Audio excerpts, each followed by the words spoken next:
TVK news. தமிழக வெற்றி கழகத்தின் இன்றைய முக்கிய செய்திகள். பனையூரில் பரபரப்பு, விஜய் நடத்தும் நேர்காணல். புதுச்சேரியிலும் தமிழக வெற்றி கழகம் தனித்தே களங்காண்கிறது. தமிழக வெற்றி கழகம் இன்றைய செய்திகள். தமிழக அரசியல் களத்தில் புயலை கிளப்பிக் கொண்டிருக்கும் தமிழக வெற்றி கழகத்தின் வேட்பாளர் தேர்வு குறித்த அதிரடி தகவல்களுடன் இணைந்திருக்கிறோம். சட்டமன்ற தேர்தல் நெருங்கி வரும் வேளையில் பனையூர் அலுவலகத்தில் நடிகர் விஜய் மேற்கொண்டு வரும் அந்த ரகசிய நேர்காணலில் என்ன நடக்கிறது? விரிவான தகவல்களை இந்த வீடியோவில் பார்க்கலாம். பனையூரில் பரபரப்பு, விஜய் நடத்தும் நேர்காணல். தமிழக சட்டமன்ற தேர்தலுக்கு இன்னும் மிக குறுகிய காலமே உள்ள நிலையில் அனைத்து அரசியல் கட்சிகளும் தங்களது வேட்பாளர் தேர்வில் தீவிரம் காட்டி வருகின்றன.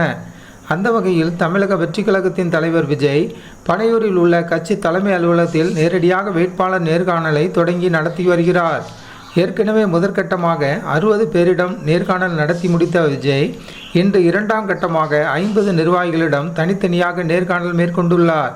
மற்றும் டிவிகே இணையதள அறிவிப்புக்காக சில கட்சிகள் அவர்கள் விரும்பும் தொகுதிகளை பெறுவதற்காகவும் அவர்களது பேர வலிமைக்காகவும் தமிழக வெற்றி கழகத்தோடு தங்கள் கட்சிகளை துறவுபடுத்தி பேசும் பொருளாக்கி யூகங்களாக செய்திகளை பரப்பி வருவதும் அதற்கு நமது கழகத்தின் சார்பில் மறுப்பு தெரிவிப்பதும் தொடர்கதையாக உள்ளது.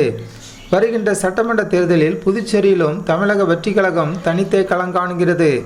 எனவே அதிகாரப்பூர்வமாக அறிவிக்கப்படாத எந்த ஒரு செய்தியையும் யாரும் நம்ப வேண்டாம் என கேட்டுக்கொள்கிறோம் என குறிப்பிடப்பட்டுள்ளது.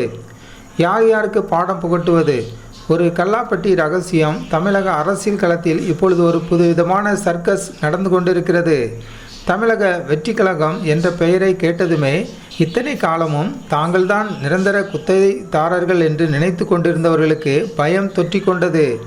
நம்மோடு பேசிவிட மாட்டோமோ என்று தமிழ்நாட்டின் அத்தனை கட்சிகளும் ஆர்வம் காட்டினார்கள். இந்த கவலையிலே தூக்கம் தொலைந்த பவளவிழா பாப்பா எப்படியாவது நம்முடைய எழுச்சியை தடுக்க வேண்டும் என்ற ஒரே உள்நோக்கத்தோடு ஒரு கூட்டணியை அவசரமாக கூட்டினார். அது கொள்கைக்கான கூட்டணி அல்ல, அதுதான் அப்பட்டமான கல்லாப்பட்டி கூட்டணி. ஊர்கூடி கல்லாவை கவனிப்பதே இவர்களது ஒரே லட்சியமாக இருக்கிறது. மக்கள் நலனை பற்றி சிந்திக்க நமக்கு நேரம் இருக்கும்போது இவர்கள் மட்டும் எப்போதும் எந்த தொகுதியில் எவ்வளவு தேரும் காலத்தை கழிக்கிறார்கள். அரசியல் ஏல சந்தையில் அனைவரும் ஏலம் எடுக்க துடிக்கும் இவர்களுக்கு நேர்மையான அரசியல் என்பது வேப்பங்காயாக கசக்கிறது.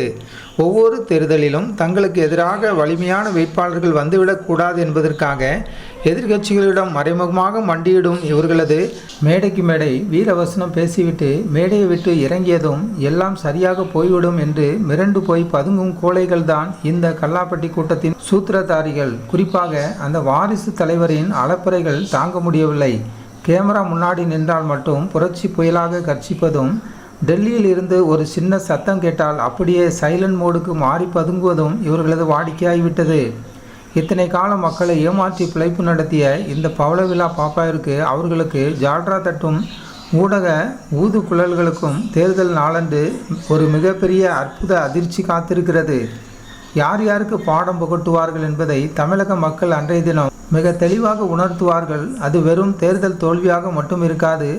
அந்த பவளவிழா பாப்பாவின் அரசியல் வாழ்நாளில் மறக்க முடியாத ஒரு வரலாற்று பாடமாக அமையும். கல்லாப்பட்டியை நம்பி போராடுபவர்களுக்கு மக்களை நம்பி போராடுபவர்கள் யார் என்பதை நிரூபிக்கும் நேரம் மிக அருகில் வந்துவிட்டது. மக்கள் அவர்களுக்கு தகுந்த பாடம் புகட்டுவார்கள். தற்போது இணையதளத்தில் இந்த செய்தியானது வைரலாகி வருகிறது. ஜன்9 டிவி சேனலுக்கு புதியவராக இருந்தால் ஜன்9 டிவி சேனலை சப்ஸ்கிரைப் பண்ணுங்கள்.